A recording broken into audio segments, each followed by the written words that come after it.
छावा भाग 123. मंत्रीवाडीतील निळोपंतांच्या वाड्यावरचा खासगी कारभारी भेटीला आल्याची राजांना वर्दी आली. कारभारी यावा असे सहसा कधी घडत नव्हते. काय झाले असावे या शंकेनेच राजांनी पेशव्यांच्या कारभाऱ्याला पेश घेतले. तो भीत भीत म्हणाला, धन्यांनी आपली भेट मागितलीये. ते येऊ शकत नाहीत इथवर महाराज. का? काय झालं पेशव्यास? पोटशुळानं तळमळत आहेत ते एकसारखे अंथरुणावर. कारभारी उत्तरला. काय? महाराजांच्या कानात जसा शब्दबाणच घुसला होता. राया, अंता, खंडोजी, पुरुषात, जोत्याजी असा माणूस मेळ घेत ते निळोपंतांची तब्येत बघायला मंत्रीबाडीकडे निघाले. महाराज येत आहेत या वार्तेने बाडी खडबडून उठली. इथे एका हारीत सुरनीस, डबीर, न्यायाधीश, अमात्य यांचे एका लगत एक वाडे होते. प्रत्येकावर हत्यारी पहारेकरी होते. निळोपंतांना बघण्यासाठी प्रवेश करायला म्हणून राजांनी वाड्याच्या पायरीवर पाय ठेवला, मात्र राजांच्या मनी आठवणीच आठवणी उतरल्या. हा तोच वाडा होता जिथे मोरोपंतांनी आपला देह ठेवला होता. अखेरच्या क्षणी त्यांनी आपल्या चिरंजीवांच्या निळोपंतांच्या हाती पेशवाईच्या मुद्रा आणि एक भिकबाळीचा करंड ठेवला होता.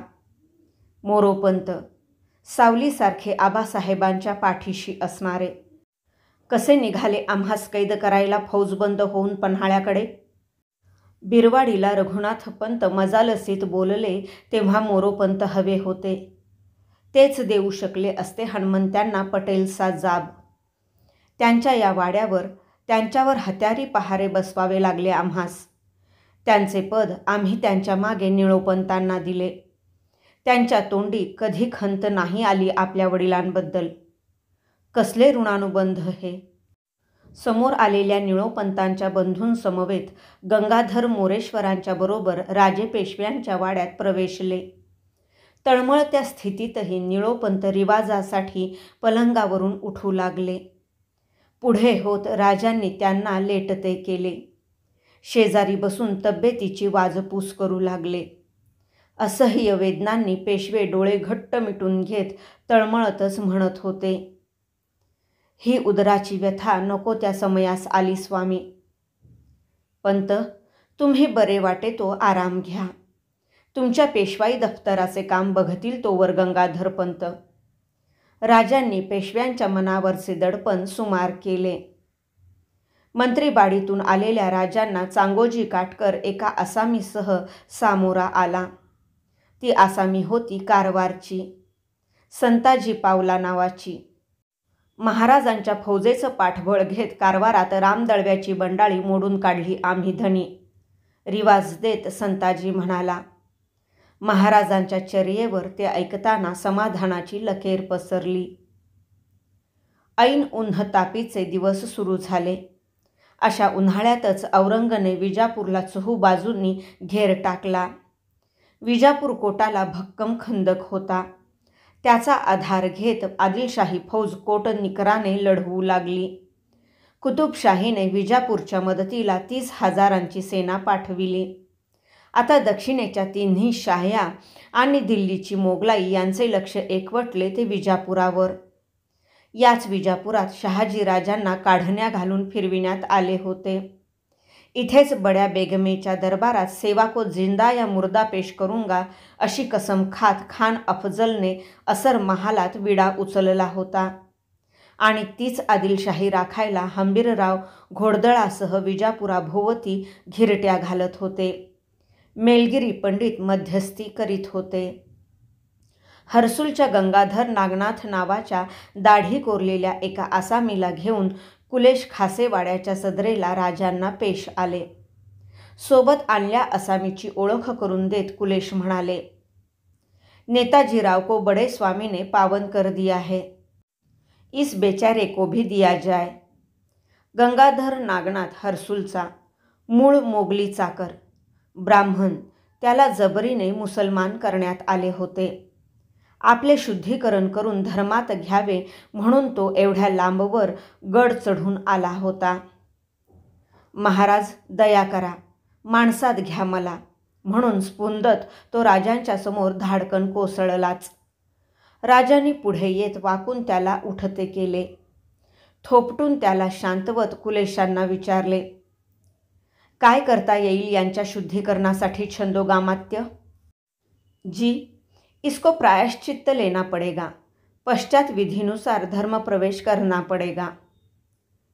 प्रायश्चित्त कोण प्रकाराने केले पाहिजे यास समजावून सांगा. बाब धर्म खात्याची असल्याने मोरेश्वर पंडितांच्या देखरेखीखाली यास शुद्ध करून घ्या. राजांनी गंगाधरचे पडेल खांदे दिलासा देत थोपटले. त्यांचा मनोमन कसला तरी विचार चालला होता. का आमच्या रयतेवरच शुद्ध करवून घेण्याची नौबत का यावी? नेताजी तर सरनौबत होते. हा मामुली इथवर आला म्हणून लागेल तडीस. जे येणार नाहीत, येऊ शकत धजत नाहीत, त्यांचे काय?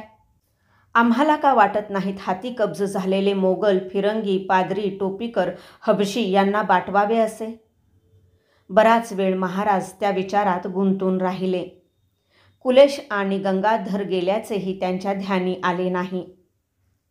पेशवाईची नव्याने सूत्रे हाती घेतलेल्या गंगाधर मोरेश्वरांना राजांनी बोलावून घेतले.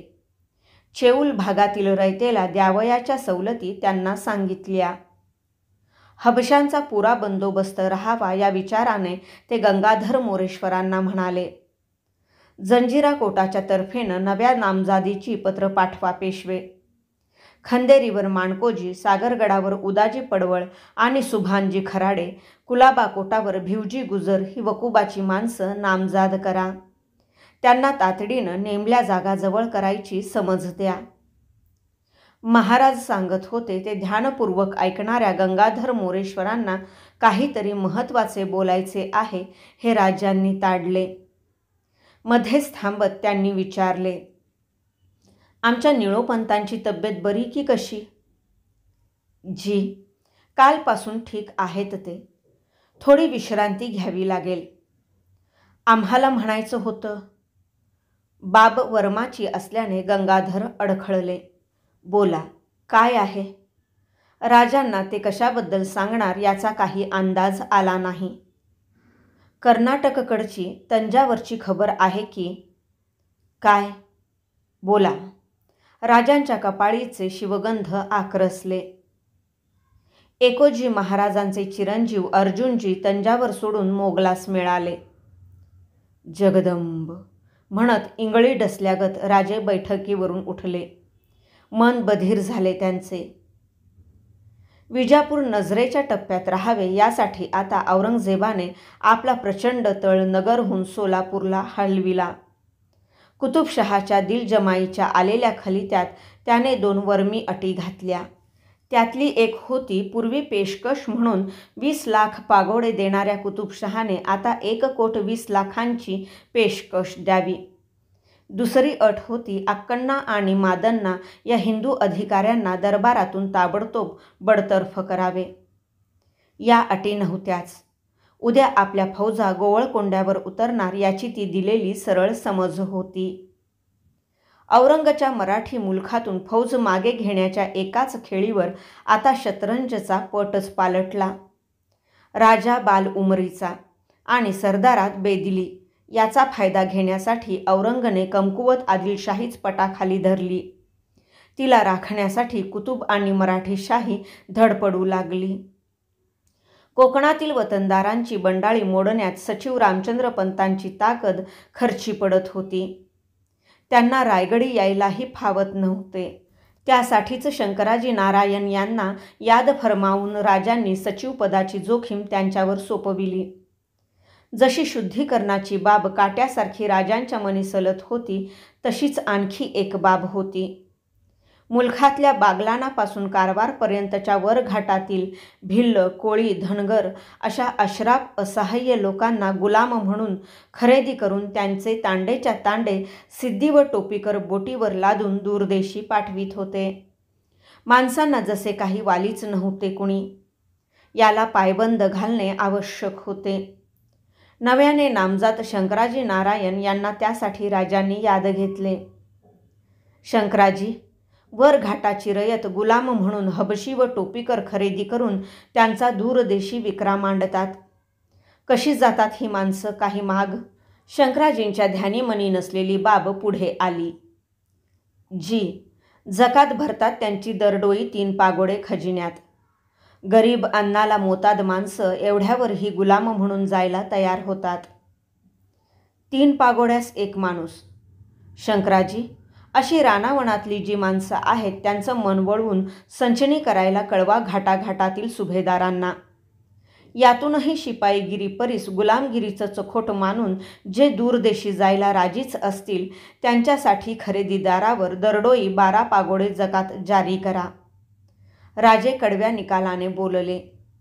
हुकुमाची तातडीने तामिली करण्यासाठी शंकराजी निघून गेले. गुलामी केवढा कलंक हा माणुसकीवरचा. जनावर लाकूड फाट्यासारखा माणसाचा भाव. घाण्याच्या बैलासारखे लादलेले जिने.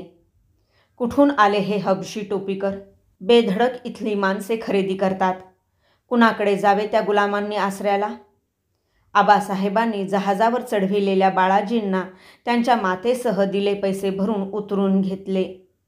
गुलामीतून मोकळे केले. गेले असते बाळाजी कुठल्या तरी देशी गुलाम म्हणून तर काय झाली असती त्यांची गत? बाळाजींना आबासाहेबांनी जहाजावरून उतरून घेतले. आम्हाला त्यांना कटावाच्या आरोपापोटी हत्तीच्या पायी द्यावे लागले. मांडवीच्या खाडीत वाहतीला लागलेला आमचा घोडा त्यांच्या खंडोजींनी बचावला. कसला तिढा हा हयातीचा!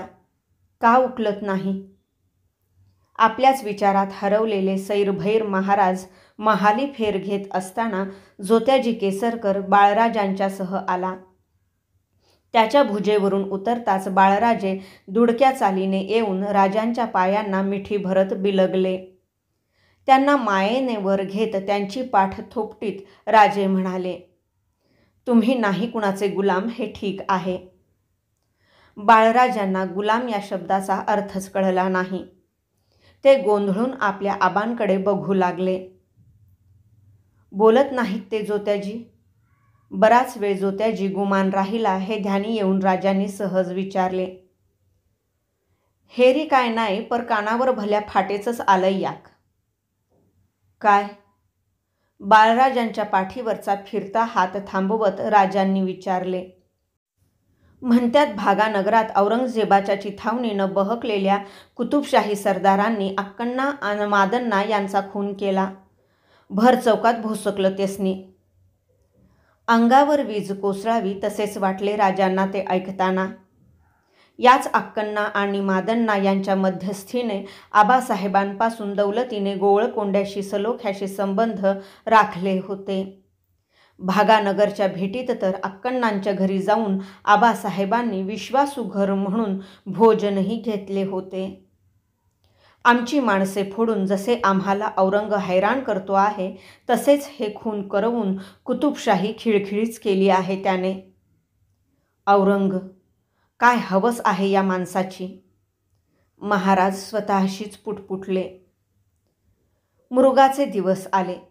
आता पाणधार केव्हा धरेल याचा नेम नव्हता. आदिलशाहीवरचा औरंगच्या फौजांचा ताण वाढत होता. मेलगिरी पंडित सर्जाखान आणि सिकंदर शहाला भेटून विजापूरहून परतले होते. त्यांनी सर्जाखानाचा तातडीचा मदतीचा निरोप आणला होता. आता गाठीच्या आणि राजकारणात तरबेज कुलेशांना आदिलशाही आघाडीवर पाठविण्याशिवाय मार्ग नव्हता. समोर याद घेतल्या कुलेशांना राजे म्हणाले, माणसं पुरविल्याशिवाय आदिलशाही तगत नाही छंदोगामात्य. सोचते है हम ही जाएंगे आदिलशाही कुमक के लिए. कुलेशांनी राजांनी विचारण्यापूर्वीच जोखीम पेलण्याची तयारी दाखविली. मनचे बोललात आमच्या कुलेश. आजच गड उतरा आणि पन्हाळगडाच्या रोखानं कूच व्हा. तिथलीही शिबंदी पाठीशी घेत आदिलशाहीत उतरा.